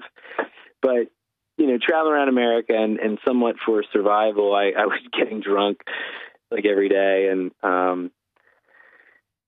you know, I came home from that trip and my parents were just upset with me. You know, I was 25 years old, had traveled around the world. I never borrowed a penny from anybody to do it. I just want that known. I paid for everything myself. And I came home from that trip. My parents were just fed up with me, and you know, everybody was fed up with me. And it's because you were living the dream. I mean, I read your book, and I look longingly at Greyhound buses now. And that's the most ridiculous thing. But literally, we were looking at doing a conference. I don't know if I'm going to be able to make it now or not in March with the induction of a new child into my family. But I looked at taking a bus just because I read your book. You're ruining me. Well, yeah, you get yourself. Well, you're still young enough to do it. I thought about doing a 20-year anniversary trip this year because it's my 20-year anniversary of my bus trip, but I don't think I could do it. I don't know that I'd want to, though. I mean, I have the means to travel by car or plane. Yeah, I think it would be fun. I would do it. My wife and I took a Greyhound from Virginia Beach to D.C. and back, and it was a miserable experience. We took a megabus from Des Moines to Omaha, and that wasn't so bad. But a long-term bus trip, that's just too cramped. It's too. It was going to be like 48 hours total on the bus there, and then 48 hours back. And I thought you would hate it by the time it's over. Any other way, I think I'd rather go by horseback. It might be one of those things where if you do the trip again sober, you would hate it. Well, that's true. Well, you know, after my mom died, I know what's going on. Yeah. After my mom died, I went and took a motorcycle trip to the Rocky Mountains on a 600cc crotch rocket, which I do not recommend. But it was a fun trip. But I rode over 1,000 miles in one day. Because I did the trip in 3 days. So I went there, had 1 day of riding around, and then rode back the next day. And I can tell you that the trip was much more fun now that it's behind me than while I was doing it, because it was absolutely miserable. But now I look back and nostalgia has colored it into this wonderful thing where I was going to Omaha riding on my bike almost sideways because the wind was literally blowing it out from underneath me. And that's a good story, where at the time I thought I was going to die. Right. No, you're absolutely right. You know, because I have fond memories of even that trip, which in the moment I would have said every day was horrible. I can't wait to come home. But I just kept drinking then after I got home from that trip right into the summer, and I was living with 5 of my buddies that, you know, we had grown up together, and I had a really bad weekend. Yet another really bad weekend. Did a lot of embarrassing things. Really looked foolish. And, you know, I was 25 years old, and that next morning, it was a Sunday morning, and I'm like, this is your life, Quay. This is what you do. You know, is that what you want? You know, I think for the first time I was thinking, like, could you actually quit? You know, could you quit drinking? And I'm still not a believer, but so I came home and I was working on my book the next day, and I was writing like a concluding paragraph, and I was saying something like, I was talking about racism, and I said, you know, sometimes you see what's right, and you just have to do it. And even if you lose friends, and even if it seems like it's going to be hard, you got to do it because it's the right thing to do. And I was talking about racism, but I felt like, yeah, that's the same is true with your drinking. And so, you know, I had grown up in the Christian church. I had heard the gospel. You know, I went forward as a 10-year-old to accept Jesus as my Savior, and was baptized at 10. And, you know, my parents are God-fearing, gospel teaching parents. Like, I just abandoned my faith when I was 18 years old, and I scrapped it. And so, you know, I was 25, and I remembered, you know, you can call out to God. You know, you can do that. So, yeah, I mean, I said it, and I said it out loud. I was by myself, so I said, God, I know you don't owe me anything, but if I really want to be sober, and I said, I don't care if I dig ditches the rest of my life, just let me do it sober. And you know, and I verbalized that, and I haven't had a drink since then. That was July 12th, 1995. Good for you. And you know, to be honest with you, and so it's always hard because I wasn't praying for repentance per se, but I do think that I was repenting in some way, because you know when you talk about regeneration, having a heart of stone replaced with a heart of flesh, I just started studying apologetics. You know, to be honest, I had a Josh McDowell. He has Evidence That Demands a Verdict, but he did like a compilation version, which is called More Evidence That Demands. I think it's More Evidence That Demands a Verdict. Well, he put it together in a reasonable. What's it called? A reason. Do you know that you guys right now? I'm going to have my email box full tomorrow. Why is he talking about Josh McDowell? You probably just ruined yourself, my crowd. We're all presuppositional guys over here. I know, and A Ready Defense. That's the one. It's Josh McDowell. He took his two Evidence That Demands a Verdict, put it into something called A Ready Defense, which is just a shorter version of everything put into that. Yeah, and I'm more presuppositional now myself. Look, that's what I read. So if your listeners don't like it, they can contact me and contact Quayhana at. They can contact me, and I'll tell them why Josh McDowell's awesome. You know, I think that stuff is helpful for Christians who are already Christians. But I'm a presuppositional apologist, so I don't rely very heavily on that when I'm. What's that pay? Yeah, not very much. But you know, I don't really rely on like the Josh McDowell stuff when I'm witnessing people. But you know, it's helpful for me as a believer. So I think it's okay inward focused, but I don't think it's very good outward focused. I think everything can speak to different people at different points in life. Yeah, I'm going to go with Dov. I don't think we should throw everything out. I think that there are people that will be convinced via evidences. Well, God can use anything. I'm just painting broad brush. I mean, the way I would verbalize why I believe is evidential. It's not because I couldn't do anything without beginning with God, even though that may be true. That is not the logic and reasoning I use to come to the knowledge of a creator. So but you're different, and we all think differently, and we all understand God in different ways at first, and then we mature. Yeah, I would say I found that maturity adds a lot to that. As I begin to dwell on these subjects, I have to answer questions that are harder and harder, and eventually you have get to to put up those. with me. Well, yeah, I do have to put up with you. It's unfortunate. So Quay, you become a Christian now. You're in Sovereign Grace Church, which is C.J. Mahaney. How'd you get there? Well, because your statement you made about accepting Christ doesn't seem to jive with what I know about C.J. Mahaney's church. No, well, what I did when at first, then, is I went back to my church, my parents' church, which I hadn't gone to since for 7 years. And so I went back, and I was going there, and then they ended up planting a church. So I helped them plant the church. That was back in '96. But then I moved to Los Angeles. I was trying to find a publisher for my book. Came back from there, and that church plant was doing pretty well. And that's where I was up until 2005. I had been introduced to Reformed theology on my honeymoon. My wife and I took a 3-week trip out west. In fact, we were in Iowa, and we actually had gone to the YWAM base in Wisconsin because my wife's cousin was there with her husband, and he and I we had never met, and we started talking. And he was going through this theological shift because he had been listening to so much John Piper, and he started disagreeing with a lot of the YWAM theology, and was kind of in trouble with them because of that. And can you tell me what YWAM is? I guess I'm not sure I'm familiar with that. Youth with a Mission.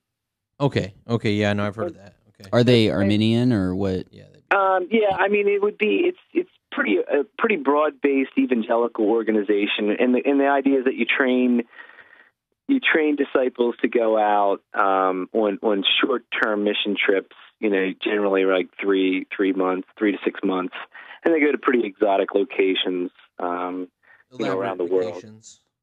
What's that? Elaborate vacations. Yeah. I mean, even my sister-in-law went on one to Indonesia. And her training was in Hawaii, and then went to Indonesia. I get stuck doing seminary. Why can't I? I want to go to Hawaii and learn crap. Yeah. So YWAM is basically just kind of a mainstream evangelical thing, then? Yeah. Kind of your stereotypical evangelical. I've heard of them because they've advertised or something here before because we've had representatives.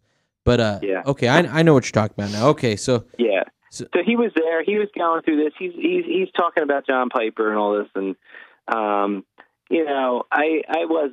was on my honeymoon, so I'm just like, yeah, whatever. Yeah, so you're doing something wrong if you're talking theology on your honeymoon, but right. Or something very, very right. No, he ends up coming back to Lancaster. He's from Iowa, as a matter of fact. He's from I'll never remember the name of the town. It's a tiny little town. There's a million tiny little towns in Iowa. Right. If I think of it, I'll tell you. But so he's from Iowa, but so they end up moving back here because she's from Lancaster, and then he starts going to Crossway Church of Lancaster, which is a Sovereign Grace church. And I couldn't understand why they didn't come to our church where we were going, because I'm like, well, this is your cousin, her husband. We seem to hit it off. Like, why aren't they coming here? And so when I talked to him about it, he's like, well, I want something that lines up theologically, and these things are important to me, church polity and ecclesiology, and he's introducing me to all these things that all these ologies you've never heard of. Yeah, and so what would happen? He's really bright, so I would have a little card with questions on it about Calvinism, about justification, and I would bring it to these family events we'd be having, and I'd go and I'd be like, all right, Steve, let me ask you this. So you went through the cage stage then. What's that? It's when you first come to understand and embrace the truths of the Reformed faith. Mm-hmm. You become so impassioned about it that you go and try to basically convert everyone to Calvinism. No. He's saying this guy was answering. He was bringing questions that he had about Calvinism to this guy. Okay, so I missed it. Yeah, I'm sorry. But I did have a cage stage not long after that. Okay. So yeah, John, you're right. But I was bringing these questions to him, and I start listening to John Piper, and I start listening to White Horse Inn. Great show. And I have not missed an episode of White Horse Inn since then. And me? Wait, no, I've never listened to I'm them. trying to get Dan hooked on the show. I've heard of them. I know who they are. I've never listened. Oh man, I never miss. I'm horrible about listening to other radio shows because I spend so much time on radio. Like I don't turn on my radio. I listen to music now. I never used to listen to music. I don't play music. I don't really have a big interest in it. But when I started doing talk radio, I quit wanting to listen to talk radio. Yeah. Well, the thing that I love about them is that, you know, they're so gospel centered that I actually started to get it. Sure. You know, because I kept hearing it, you know, every episode, and they're pointing out things. You know, I just remember, I think one of the very first episodes I listened to was where they went to like I think it was a Christian campus, and they said, what's more important, your testimony or the testimony of Jesus? You know, and a lot of people said my testimony, because then people can see it actually happening, and they can't argue with it, you know, which is true. That's crazy. Now, that was like when that wasn't like Michael Horton that went. That was the producer that went. Correct. And then foursome talked about it afterwards, probably. Right. And so they would come back and they'd say, no, your testimony, I don't want to say is worthless, but you know how that I think personal testimony is worthless, more or less. I think that I'm surprised and not surprised by that being the typical response. I mean, that's bonkers, but I'm not surprised that that's But I probably overreact to that, because I think that personal testimony has a value in personal counseling or opportunities where you have to come alongside somebody where you can be like, look, I went through this, and you can relate in a sense where you can actually relate, because a lot of people try to relate with things that never happened. Well, it's like John Piper said, don't waste your cancer. Yeah, but you know, on the same note, J. Michael McCoy's got a new group called Testify Here, where they get up and they tell their testimony as part of a business group, and you know, he's really hooked on how important testimony is. And my testimony is located in Ephesians chapter 2. Right. Well, and I think it depends on what you're doing. Like if you're going out and evangelizing, then I think the testimony of Christ is what the gospel that's what you present. Yeah. The power is not your testimony. The power is in what Christ has done. So no, then I would say no. If I'm leading with, hey, let me tell you what happened to me, then no. But if in the midst of a conversation somebody says, well, you don't know how bad I've been, or you don't relate because you probably grew up in the church, or even then I know it always has to come back to Christ. Sure. You know, if the testimony ends with me being the hero, then I failed. Yep. And that's what I try to do, even when I'm trying to talk about the bus story or getting sober. You know, I'm not the hero. The fact is, there's a lot of sober people that are going to hell. Sure. There's a lot of anti-racists that are going to hell. You know, the truth is that I love Ezekiel replacing a heart of stone with a heart of flesh. Like when I pray with my kids, that's what we pray for people, because I love that image. You know, sure. that God replaces this heart of stone with heart of flesh, and things change. So, and we got off. That was on the white horse, and but so much of what they were doing was pointing to the gospel, and I just started feeling like when I go to my church, this is not what I'm hearing. Not that I don't think that they believe the gospel. It's just that, we've got this, so we're moving on. Now how to have a better marriage, how to raise your kids, how to get the most out of life, Yeah, well, and I don't know who I'm quoting. I want to say it's Martin Lloyd-Jones. But he said the battle for our day won't be about the inerrancy of Scripture. It'll be the sufficiency of it. Mm-hmm. Everyone's, I mean, they have a file cabinet of orthodoxy, but then when you go to church, it's all these other like tricks and methods and stuff. I mean, right. I'm not saying that all churches are that way, but there's so many that are. Right. Well, and that's how they sell it. It's like, are things going badly for you right now? Are you down in the dumps? Are you tired of the way church always was? Mm-hmm. You need to come here. It's one of my biggest pet peeves here in Lancaster. There's a new church that opens every week, and they send out these flyers, and they're all the same. They say, "Are you tired of church the way your grandparents did it? Well, come here and experience something new." we have a rock band, and we sit around tables, and this is church like you never knew it. And I'm like, yeah, it's crap. It's not church. Yeah. I absolutely agree with that. Well, that's where we're going to leave it on. Quay, thank you so much for joining us. You bet. I feel like I never got quite to any of the points you needed me to hit, but Oh, that's all right. We had a good conversation. We'll have you back. I enjoyed it. Yeah. I always like talking to you. I'd love to come back. So, and lastly, I'm at Crossway Church of Lancaster. It's a Sovereign Grace church, very gospel centered.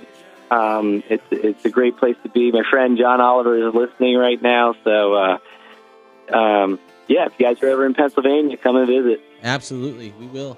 All right, you've been listening to Rebels Cause Radio with a special guest, Quay Hanna. We're that show that tells you to go read your Bible, to actually read it, to ingest it, to understand it, to seek to understand it, to read books about it, commentaries. A guy named Calvin wrote a few. I like him. Go to church. Go to a Bible-believing church. Church that teaches preferably in an expository fashion. Love Jesus. Forsake the world. Rebels Cause Radio. Until next week. I needed to be born again and forgiven. I tell them no, sir. I'm still seeking. Cause anyway, I think I heard the same stuff from a Muslim, that if I pray 5 times, I could get to him and just do many works like a good Mormon. So please stop preaching. You're getting real annoying. Plus you keep judging. That's only God's judgment. Plus I do a lot of good, so I'm a good person. Yes, I give to many churches. I never hurt no person. I never robbed no person. Stop finger pointing. We all messed up. Ain't nobody perfect, so stop judging. And tell me how you think you're any different. I'm not judging. I'm just showing. You need atonement, and that's a payment for your law breaking and your wrathful hatred towards the loving neighbor, but most of all, our rebellion towards the Holy Savior. But in His rich and mercy, He kept the Lord to save us from our flesh behavior. You need to fix it. That's the difference between Christian and religion. We're saved by grace through repentance. You're trying to earn God, but work systems. One is justified by just trusting in Him. So just trust in Him. Christ, you're the way, the truth, and the life. There's nowhere else to turn. Help me to trust in your Holy Spirit. Keep me close to your throne. The world around me wants to choke and consume me. Make my mind narrow.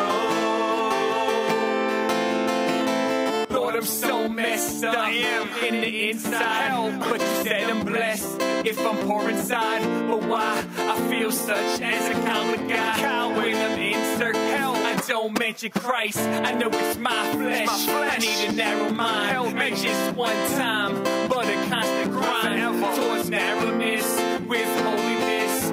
Lord, lead me to path of righteousness, and let me see your gifts.